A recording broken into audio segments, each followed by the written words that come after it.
Algumas empresas procuram uma solução mágica para trazer inovação ao seu negócio. Algumas empresas acreditam que o segredo do sucesso está na tecnologia.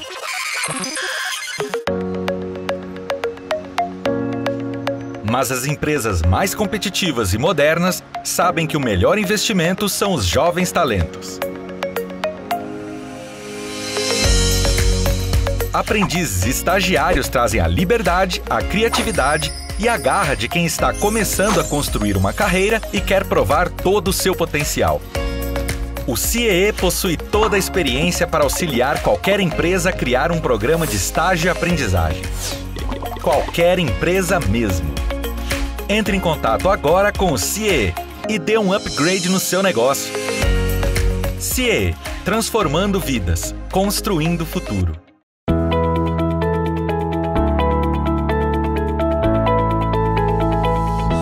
Olá, eu sou Adalberto Piotto e seja bem-vindo ao Pensando o Brasil, aqui pela TV CIEE. Meu convidado a pensar o Brasil hoje é o secretário de Cultura e Economia Criativa do Estado de São Paulo, Sérgio Saleitão. Sérgio, seja bem-vindo a Pensar o Brasil.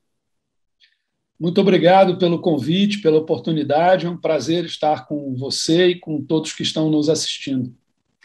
Sérgio, é impossível não começar esta conversa com a seguinte pergunta: como que a cultura e a economia criativa podem, se já não estão fazendo, ajudar nesse processo de retomada, que é o grande objetivo de todos nós, passar dessa fase mais grave da pandemia?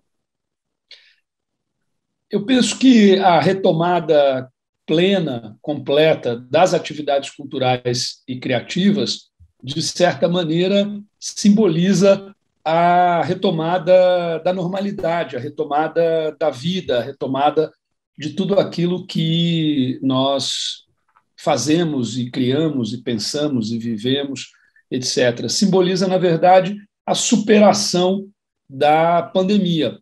Talvez porque as atividades culturais e criativas tenham sido as primeiras a serem interrompidas, paralisadas, quando a pandemia chegou para valer, e também porque elas, de certa maneira, simbolizam o oposto do que a pandemia gerou, né? A pandemia gerou o isolamento, o distanciamento, a desconexão, a introspecção. E as atividades culturais e criativas simbolizam a alegria, a vida, a conexão, o contato, a troca, tudo o que nos faz mais humanos. Enfim, então, eu penso que agora nós estamos nessa trajetória de retomada no que diz respeito ao conjunto das atividades, ao conjunto da vida, né, das atividades sociais, e a cultura e a economia criativa também começam a voltar no que diz respeito às atividades presenciais com mais intensidade. E quando estivermos com tudo acontecendo plenamente, teremos, então, a certeza de que a pandemia foi superada. Claro, temos que aprender com as lições que a pandemia nos deu, né? Temos que superar problemas, dificuldades e tudo mais, mas certamente será maravilhoso podermos voltar a ir a um teatro, a um festival, estarmos juntos novamente, convivendo harmonicamente de forma plena, e a volta da cultura, da arte em sua plenitude, certamente será o grande símbolo da superação da pandemia. Sérgio, um dos questionamentos, além, obviamente, de como enfrentar o vírus em si, a pandemia em si, por questões de saúde, um dos grandes questionamentos que nós convivemos durante esse processo todo, este tempo todo, foi como que a pandemia afetaria o nosso futuro, ou seja, como que as atividades voltariam depois da pandemia. Você acha que, óbvio que eu tenho um processo de transição ainda, você já fez menção a isso, mas você acha que nós teremos um ganho porque aumentaremos a pujança econômica do setor de economia criativa e cultural? Porque eu tenho hoje, por exemplo, antes alguém faria uma exibição teatral ou uma exibição artística só para as pessoas que estavam naquele local. O uso da internet para divulgação online ou transmissão online daquilo era muito peculiar, um aqui, o outro. Agora, todo mundo aprendeu a fazer isso. Você acha que nós teremos um ganho além de voltar ao presencial, como estávamos acostumados, mas ter um ganho deste material ser exibido simultaneamente por mais gente através de redes sociais, através de comunicação por internet, ou seja lá, de audiovisual? Bom, eu acho que temos algumas certezas em relação a esse ponto e algumas incertezas. Entre as certezas é que nós tivemos uma aceleração brutal durante a pandemia do consumo de conteúdos culturais online e também, por conseguinte, da oferta de conteúdos culturais online. E é óbvio que eu estou me referindo aqui não a filmes e a séries, etc., porque isso já estava disponível online, eu me refiro a teatro, dança, museus, música clássica, ópera, música popular mesmo. Enfim, nós tivemos uma explosão dessa oferta de conteúdos online durante a pandemia, e isso foi muito positivo, inclusive até para a saúde mental das pessoas, né?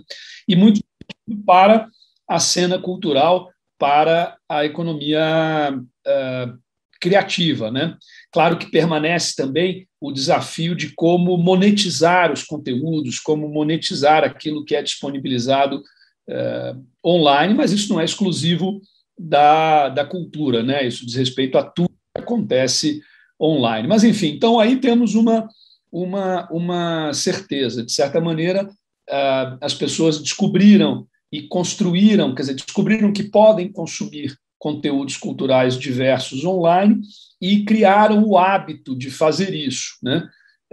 E, por outro lado, os artistas também descobriram isso como um meio de ampliar o seu público, a sua difusão, e também, inclusive, como um meio criativo. Isso é muito interessante, porque no início começou-se a disponibilizar aquilo que se fazia presencialmente online, mas rapidamente os artistas começaram a entender o online como um meio com singularidades que podem ser explorados criativamente. Então a gente começa a ter também agora espetáculos, obras, experiências que são criados especificamente para o ambiente online, só podem acontecer no ambiente online e exploram as idiosincrasias, as singularidades, as especificidades do meio online. Isso é muito positivo, né? E todos aprendemos que o online e o presencial não são concorrentes. Ao contrário, eles podem, inclusive, ser mutuamente potencializadores, né? Então, isso agrega, então? Isso, exatamente. Então, a tendência é que, a partir de agora, quase tudo que acontece no universo da arte e da cultura seja híbrido, ou seja, tenha uma materialização presencial e tenha uma materialização online. Seguiremos tendo, claro, ações exclusivamente presenciais e ações exclusivamente online, mas a tendência é que a maior parte da oferta de conteúdos e experiências culturais aconteça de maneira híbrida, inclusive até simultânea. Enfim, então eu acho que aí nós estamos no campo das certezas, né? Indo para o campo das incertezas, é difícil estimar qual foi o prejuízo causado para algumas atividades por conta da interrupção do hábito de consumo presencial. Eu me refiro, por exemplo, às artes cênicas. Nós ainda não tivemos apenas algumas poucas experiências, alguns poucos movimentos, mas nós ainda não tivemos um movimento forte de retomada no campo das artes cênicas. Elas estão hoje acontecendo exclusivamente online. Pouquíssimas peças vêm acontecendo presencialmente, pouquíssimos espetáculos de dança e de circo, enfim. Então, nós precisamos ver qual será o impacto de médio e longo prazo da interrupção por um tempo bastante significativo, lá se vão aí 17 meses, né, desde que as atividades culturais e criativas presenciais foram paralisadas, ali meados de março de 2020, nós já temos 17 meses, qual o impacto que essa interrupção teve sobre este hábito de consumo, né? A gente sabe que a questão do hábito é algo importante, fundamental no campo da cultura. As pessoas desenvolvem o hábito de ir ao cinema, ir ao museu, de ir ao teatro, de ler, de ouvir música, e aí passam a consumir em função deste hábito que foi construído, ou que foi eventualmente herdado da família, do pai, da mãe, ou de uma figura referencial, um professor, uma coisa assim, né? Então, aí nós estamos no campo das incertezas, né? Qual será o impacto e como isso afetará o teatro, a dança e o circo, sobretudo esse campo das artes cênicas, é com ele que eu me preocupo mais. Você fala especialmente das pessoas se sentirem seguras a retomar o hábito que elas já tinham de irem a lugares onde você tem, obviamente, contato físico, a presença física então, muito próxima umas das outras. É um elemento, mas ele não é o único, né? A questão é que houve uma interrupção desse hábito. Você tinha o hábito de ir ao cinema toda sexta-feira ou todo sábado. Milhões de pessoas construíram ou têm esse hábito, ou tinham esse hábito, sendo construído, afirmado, né? Ir ao teatro regularmente, ir ao cinema regularmente, ir a espetáculos de dança regularmente. Esse hábito foi interrompido, não é?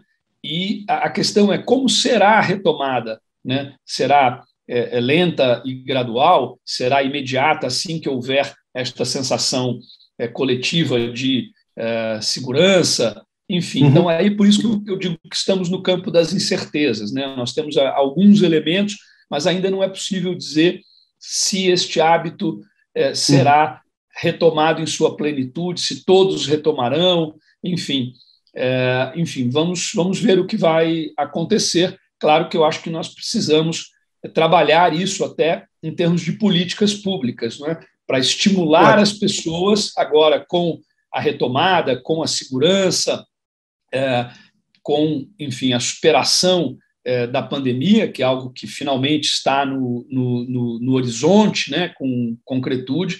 Enfim, acho que nós precisamos desenvolver maneiras de estimular as pessoas a retomarem os seus hábitos de consumo cultural fora de casa, sobretudo presencial. Você me permite entrar num tema que sempre foi, aliás, extremamente ruidoso, muito barulhento. O setor cultural, uma parte dele, sempre requisitou cada vez mais dinheiro público, verbas estatais, ou seja, para produção, ou mesmo para veiculação de seus produtos culturais. Esse é um tema, um assunto que tem sido debatido no país há muito tempo. No seu tempo como ministro da Cultura do governo Temer também, esse assunto foi bastante barulhento, ruidoso, eu me lembro de seus debates, inclusive, até porque tem uma parte que defende justamente que é a cultura brasileira, e eu me refiro especialmente nesse caso ao cinema, mas também ao teatro, em que deveria se ter a lógica de você tornar aquilo uma indústria cultural, com cada vez mais dependência, com dependência cada vez menor de verbas estatais, porque, obviamente, lá atrás houve necessidade de um incentivo, a Lei Rouanet é a lógica dessa explicação, mas, enfim, agora com este ingrediente a mais das incertezas, que, claro, tem das pessoas de consumirem aquilo que poderiam gerar o recurso para esses trabalhos culturais continuarem vivendo e sobrevivendo, e até investindo cada vez mais. Você acha que, neste momento, haverá necessidade de uma recuperação e de uma ajuda estatal maior para a cultura, levando-se em conta esse cenário de incertezas aos quais você já mencionou? Bom, Adalberto, eu defendo o investimento público em cultura. Acho que sim, nós devemos buscar fazer com que cada vez mais as atividades culturais e criativas sejam independentes do governo e de recursos públicos, e, aliás, já temos uma boa parte deste setor totalmente independente, mas eu penso também que o acesso à cultura é um direito das pessoas e que é algo que faz muito bem para a sociedade, que produz externalidades positivas que devem ser avaliadas. Enfim, então, as atividades culturais e criativas são altamente geradoras de renda, de emprego, de inclusão, portanto, de desenvolvimento.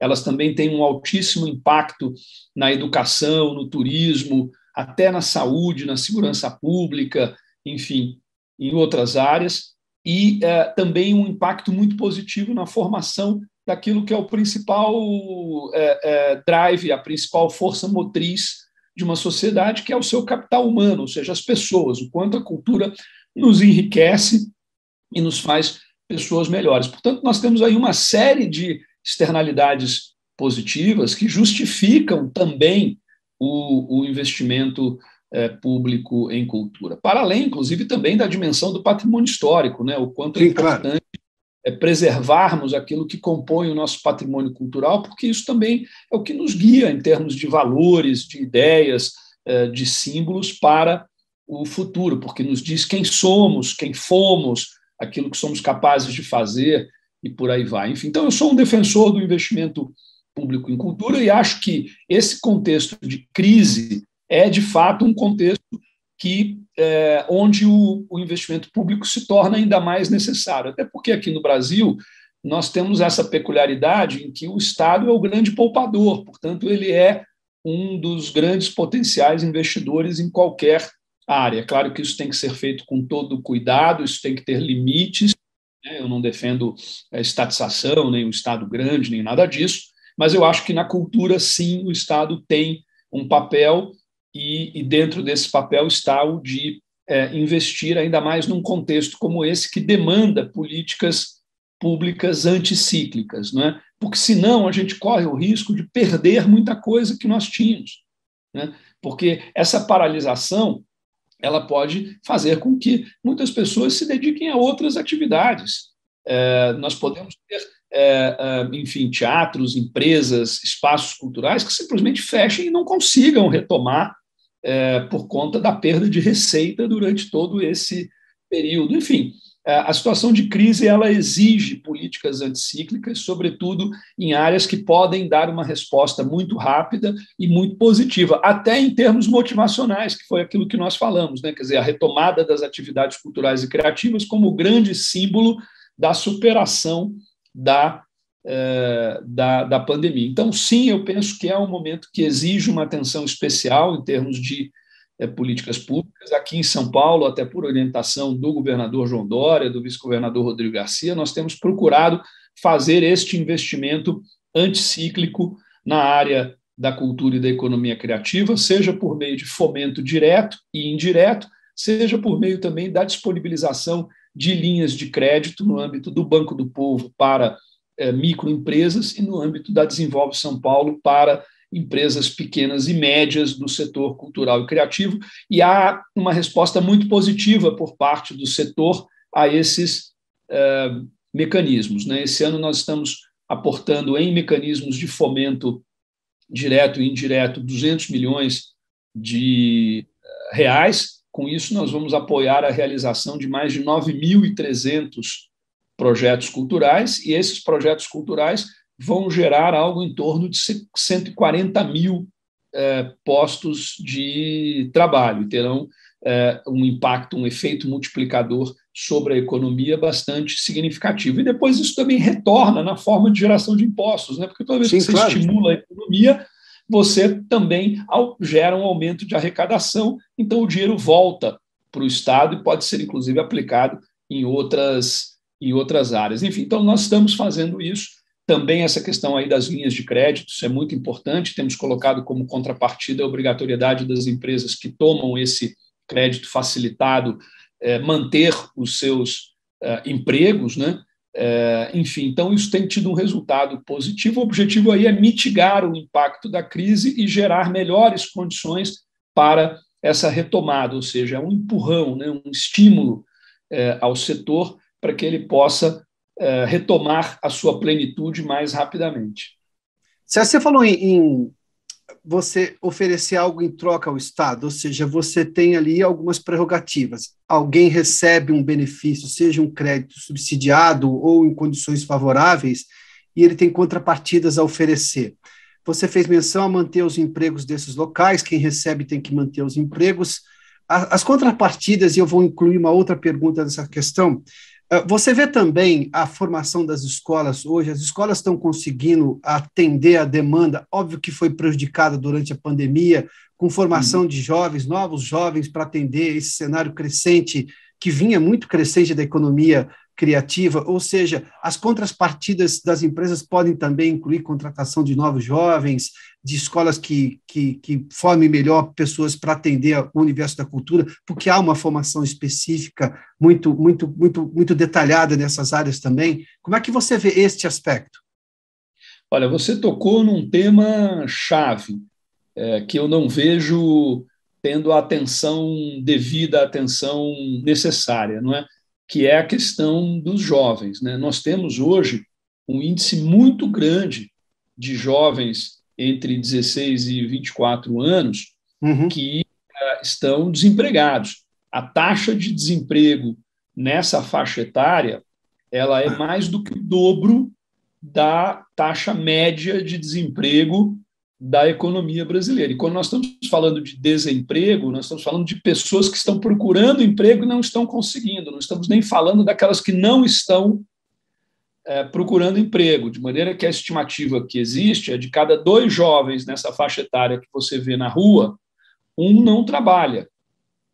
E se o indivíduo não trabalha nessa faixa etária, como ele vai se inserir no mercado de trabalho mais adiante, ou seja, vai ficando cada vez mais difícil. Então, assim, esse me parece um tema chave para o país, não é só uma questão da cultura ou da economia criativa, é uma questão do país, né? Onde a cultura e a economia criativa entram aí é que são atividades muito estimulantes e muito atrativas para os jovens e que cada vez mais se constituem como alternativas profissionais viáveis, né? Então, assim, é muito difícil que um jovem já inserido no mundo digital ele se sinta atraído por atividades mecânicas, repetitivas, analógicas, né? Mas no universo da tecnologia, da inovação e da economia criativa, a gente tem um conjunto de alternativas profissionais muito atrativas e estimulantes para os jovens. Nós temos aqui no estado de São Paulo um programa muito especial, com resultados fantásticos, muito positivos, e que nós estamos agora ampliando, que é o das fábricas de cultura. As fábricas de cultura são equipamentos culturais nas periferias, voltados para jovens em situação de vulnerabilidade social, que oferecem milhares e milhares e milhares de vagas em cursos semestrais em diversas atividades de economia criativa, de arte, de cultura, de tecnologia e de inovação. E os jovens saem formados e buscam, então, com mais facilidade o seu encaminhamento no mercado profissional, em atividades como animação, programação, robótica, drones, também, claro, música, dança, circo, e por aí vai, né? Enfim, e nós estamos agora expandindo, quando entramos aqui na Secretaria em 2019, início da gestão do governador João Dória, nós tínhamos 10 fábricas e meia, né? Eu digo meia porque havia uma que havia sido parcialmente inaugurada, mas não estava funcionando na sua plenitude,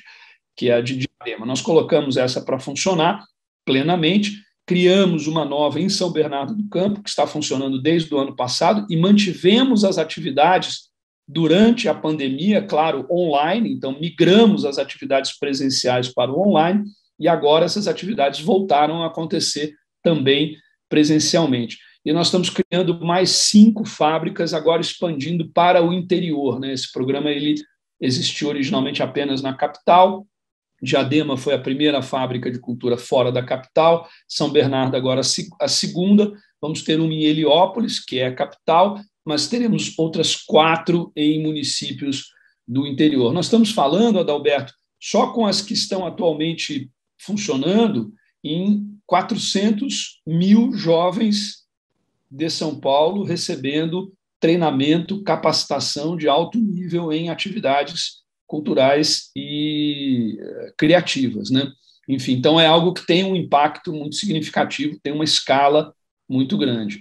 Enfim, eu acho que é um dos remédios para a doença que nós diagnosticamos a partir da sua pergunta, né? Nós precisamos pensar isso como um todo. É um grande desafio, né? O Brasil está desperdiçando a força, a energia e a capacidade dos seus jovens. No seu momento, talvez, em que ele vá se dedicar de forma gigantesca, porque está no começo de carreira, saúde favorável, com tudo jogando a favor, né?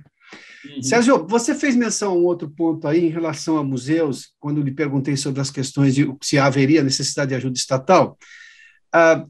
O Estado de São Paulo acabou de reabrir o Museu da Língua Portuguesa. Aliás, eu vou lhe perguntar também como é que está todo o processo agora em relação ao Museu do Ipiranga. Mas quando houve a reabertura do Museu da Língua Portuguesa, que é um sucesso de público e de crítica, diga-se de passagem, quem teve a experiência, obviamente, antes, pode ter de novo essa experiência agora, depois desse processo de recuperação do museu, que foi atingido por um incêndio, enfim, todo mundo conhece essa história. Mas houve uma crítica também em relação a isso, de que, por que se gasta dinheiro com museu, sendo que se poderia gastar com segurança pública, educação e por aí vai. Por que você acha que ainda existe este tipo de comparação e que cultura, e nós estamos falando de museu de preservação da história, da informação, do que nós temos, isso é educação também. Por que há essa, com relação à cultura, sempre uma lógica? Por que eu estou investindo dinheiro aqui, não estou investindo dinheiro em áreas, obviamente, essenciais, como segurança e saúde? Por que a cultura sempre está na mira desse tipo de crítica? Olha, isso, na minha visão, é reflexo do fato de que muitas pessoas aqui no Brasil não valorizam devidamente a educação, a cultura e o conhecimento. Ou seja, aqui no Brasil, talvez isso seja uma herança histórica, podemos tentar aprofundar esse assunto, não é?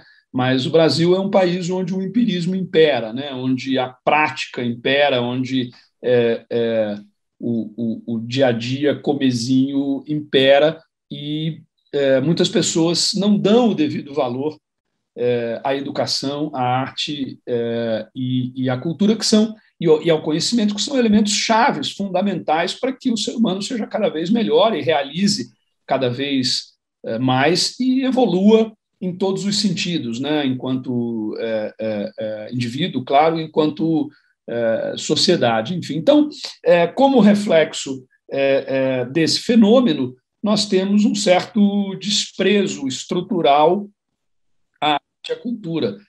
E o que é, inclusive, contraditório com o fato de que a maior parte dos brasileiros dedica, sim, muito tempo ao consumo cultural, e a cultura tem uma importância na vida das pessoas, mas muitos, inclusive, não enxergam isso. Essa que é a contradição que nós temos aí, e que eu tenho procurado sempre, o tempo todo, nas minhas falas, aparições públicas, entrevistas, abordar esse assunto, chamar a atenção das pessoas para que elas percebam o quanto a arte e a cultura são importantes para elas, não é? O quanto, por meio da arte e da cultura, cada indivíduo constrói a sua identidade, se conecta com outros, enriquece o seu repertório, se torna uma pessoa melhor, amplia as suas possibilidades, né?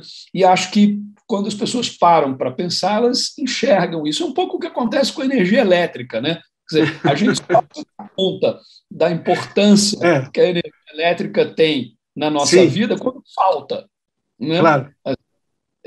No dia a dia, a gente trata como se fosse um dado da natureza, né? Ter energia elétrica, mas, enfim, quando falta energia elétrica e todos os seus alimentos se estragam na geladeira, aí você percebe a importância que aquilo tem, né? Enfim, então, eu acho que às vezes isso acontece com a cultura também, né? Quer dizer, quando fecha um museu, ou fecha um teatro, ou fecha um cinema, aí a pessoa se dá conta da importância que aquilo tinha ou tem para a sua vida, né? Mas o fato é o seguinte: a cultura é algo essencial em todos os aspectos, inclusive no aspecto, na dimensão antropológica, né? O que, desde que o homem é homem, ele é homo ludens também, ou seja, ele se dedica a atividades artísticas, simbólicas, portanto, isso é algo que é essencial para nós enquanto espécie, né? E a cultura, sim, tem uma importância capital. É só uma questão das pessoas entenderem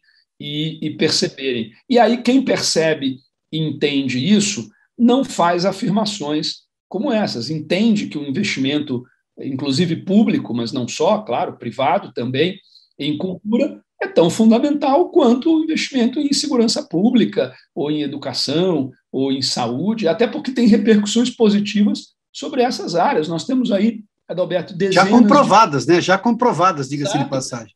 Mostram que onde você tem projetos culturais, você tem redução dos indicadores de segurança pública, você tem melhoria, né, dos indicadores de educação, tem melhoria dos indicadores de saúde. Vou dar aqui um exemplo, um estudo que nós fizemos em relação ao projeto Guri, que acontece no âmbito do governo do Estado de São Paulo. É um projeto de formação musical para jovens alunos de escolas públicas. Hoje nós temos mais de 40 mil jovens matriculados nos cursos do projeto Guri em 300 municípios do Estado de São Paulo. O desempenho escolar do aluno matriculado no projeto Guri, ele é 80% maior do que a média dos alunos. Isso explica muita coisa. Porque o ensino da música ensina também a disciplina, o foco, a dedicação, estimula o funcionamento do cérebro, por aí vai, desperta o interesse para outras coisas. O impacto, por exemplo, em relação à motivação é incrível. Quer dizer, a gente tem esse problema hoje, né? Os nossos jovens são desmotivados, eles muitas vezes são introspectivos, não se conectam uns com os outros, e o ensino da música gera tudo isso, né? Quer dizer, transforma essa situação. Enfim, então é um exemplo concreto do que eu estava dizendo. Mas eu acho que, aos poucos, nós temos conseguido transmitir essa ideia para a população, né? Do quanto a cultura, a arte, a educação e o conhecimento são fundamentais para o desenvolvimento dos indivíduos, da sociedade e do país. Sabe, Sérgio, você falou sobre a disciplina na música e ela é ensinada de uma maneira muito natural, porque, óbvio, se você não for disciplinado para aprender um instrumento musical ou seguir o compasso de uma música, de uma partitura musical, você não chega ao final. E ela é motivadora por causa disso, né? Eu me lembro do meu professor, se você me permite isso, meu professor de trompete. Eu sou do interior de São Paulo e lá a cultura de bandas musicais foi sempre muito forte no interior de São Paulo, né? E eu fiz parte de uma banda e meu professor de trompete dizia o seguinte: se você não treinar todo dia, eu quero lhe avisar que trompete não aceita desaforo. Se você não todo dia não treinar, todo dia não tocar, todo dia não ensaiar, vai dar errado no final. Ou seja, era de uma maneira natural, porque você percebia na sua própria embocadura, no caso do trompete, que você não tinha a mesma embocadura de uma semana atrás, porque você ficou uma semana sem tocar. E isso é muito natural no processo. Não é uma imposição, é uma imposição natural, ou seja, não é uma imposição artificial, as coisas são absorvidas naturalmente. E isso, obviamente, na cabeça de uma criança, você leva para outras áreas da sua vida, de uma forma natural. Eu começo a entender o porquê que você disse que os alunos do Projeto Guri têm aproveitamento escolar muito superior aos outros que não fazem atividade musical ou qualquer atividade cultural. É isso mesmo, é por aí. Eu acho que o ensino da música, quer dizer, ou melhor, a aprendizagem da música, por meio, claro, do ensino da música, nos faz entender a questão da busca da excelência, né? Da busca da superação, porque oferece um prêmio imediato, um reconhecimento dos pais, dos amigos, do ambiente escolar, etc., em relação às conquistas progressivas que são feitas. Então, é algo que nos ensina a ideia de que nós temos que buscar cada vez mais, porque buscando cada vez mais teremos um reconhecimento cada vez maior, e esse reconhecimento é imediato, né? Sérgio, me permita só uma última pergunta de um assunto que, obviamente, sempre nos chama a atenção. Eu não vou entrar no mérito do conteúdo em si, porque não é o propósito dessa entrevista, mas nós tivemos uma decisão recente agora do ministro Luiz Felipe Salomão, do TSE, que vetou alguns sites que, por acaso, tinham conteúdos de direita. Eu não vou entrar neste mérito em si, mas eu me lembro que, não raro, nós temos algumas lembranças em relação à censura. Me lembro, na sua época de ministro no governo Temer, também teve um caso de uma exposição, acho que era patrocinada pelo Santander, que muitas pessoas consideraram a época ofensivas às crianças, de fato tinha elementos ali muito graves, enfim. Como é que você vê o momento que a gente está passando para lidar, obviamente, com o ganho que foi da redemocratização, de não se ter censura, mas, obviamente, que tudo tem limites e você precisa ter bom senso. Porque a arte não raramente tem uma lógica de transgressão, é da natureza da arte, né? Isso é historicamente assim, não vai mudar agora, e que bom que seja assim, os artistas se manifestam dessa maneira. Eu tenho, obviamente, limites sociais, eu tenho, obviamente, que proteger crianças, mas eu tenho também a necessidade de não impor censura prévia. Não raro esse assunto volta. Eu só citei esse caso do site porque o questionamento de juristas contrários é que não se observou o devido processo legal. Como isso pode voltar a ocorrer com os sinais trocados ou não, pouco importa, mas, enfim, parece que este assunto voltou à tona, o da censura, em algum momento. Como é que você vê, como é que nos protegemos disso? Bom, o que nos afasta da barbárie, o que nos afasta da degradação, o que permite que a sociedade floresça e que os indivíduos dentro dela também cresçam e gerem mais prosperidade para si e para os outros, é o que nós chamamos de Estado de Direito, ou seja, as regras mínimas de funcionamento dessa sociedade estabelecidas na Constituição e nas leis derivadas da Constituição, né? Enfim, então, eu acho que, acima de tudo, nós devemos prezar o Estado de Direito não como uma abstração, mas como uma materialidade, ou seja, entender que o Estado de Direito é benéfico para cada um de nós, que termos limites, por outro lado, termos direitos, é algo que nos favorece, porque cria um ambiente confortável, estável, para que a vida aconteça, para que as pessoas sigam os seus caminhos e para que o progresso também, o desenvolvimento também ocorra e aconteça. Enfim, então, eu acho que nós devemos valorizar cada vez mais essa ideia de Estado de Direito. Quer dizer, o Brasil é um país onde nós temos uma Constituição. A Constituição poderia ser melhor, poderia ser menor, poderia ser isso ou aquilo, ok, mas na sua essência ela é muito positiva, porque ela estabelece alguns princípios e algumas regras básicas que organizam a sociedade de uma maneira positiva, favorável. Entre esses princípios está a garantia da liberdade de expressão e da liberdade de criação intelectual, né? Eu penso que, em relação a esse assunto, bom, também a liberdade de imprensa, né? Eu penso que, em relação a esse assunto, claro, nós devemos estar atentos aos eventuais abusos, mas temos que tomar muito cuidado, porque os efeitos da restrição à liberdade de expressão, eles tendem a ser muito piores para a sociedade do que os eventuais abusos, né? E, claro, com o avanço da história, com o processo de desenvolvimento da sociedade, eu acho que nós vamos nos tornando cada vez mais maduros e com uma capacidade maior de avaliar esse sistema de pesos e contrapesos, não é, para tomar as decisões mais adequadas, mais corretas em relação à aplicação dos princípios constitucionais e das leis e das normas que regem a vida em sociedade. Então, assim, eu tendo a pensar que, claro, podemos ter abusos eventuais aqui e ali, esses abusos eles devem ser muito mais, claro, discutidos e tratados, mas de uma maneira racional, não é? Para que as pessoas responsáveis por isso tenham, inclusive, maturidade para compreender, né, os limites que as liberdades devem ter, né? Mas devemos nos preocupar muito com essa questão do quanto o combate a esses abusos pode levar a restrições das liberdades e garantias constitucionais, e aí nós temos uma situação muito mais grave. É muito mais grave que nós tenhamos garantias e direitos tolhidos do que, eventualmente, um mau uso ou um abuso do uso de um desses direitos.